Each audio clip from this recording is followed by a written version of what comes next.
വളരെ വേദനാജനകമായ ഒരു കാഴ്ചയാണ് ഇവിടെ കാണാൻ സാധിക്കുന്നത്.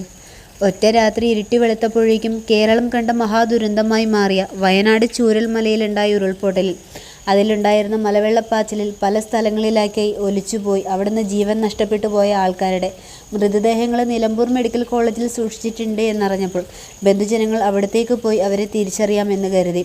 പക്ഷേ അവിടം വരെ പോയി അവരെ ഒന്ന് കാണാനോ തിരിച്ചറിയാനോ ഉള്ള ത്രാണി അവർക്കില്ല എന്ന് മനസ്സിലാക്കിയ അധികാരികൾ അവരെ കൂടുതലായി വിഷമിപ്പിക്കേണ്ട എന്ന് കരുതിക്കൊണ്ട് തന്നെ അവരുടെ മൃതശരീരങ്ങൾ ബന്ധുജനങ്ങൾക്ക് തിരിച്ചറിയാനായി സംഭവ സ്ഥലത്തേക്ക് തന്നെ കൊണ്ടുവരുന്ന ഒരു കാഴ്ചയാണ് ഇവിടെ കാണാൻ സാധിക്കുന്നത്. അനേകം ആംബുലൻസുകളിലായി മൃതദേഹങ്ങൾ കൊണ്ടുവരുന്ന ഈ ഒരു കാഴ്ച വളരെ വേദനാജനകം എന്ന് മാത്രമേ പറയാൻ സാധിക്കുകയുള്ളൂ.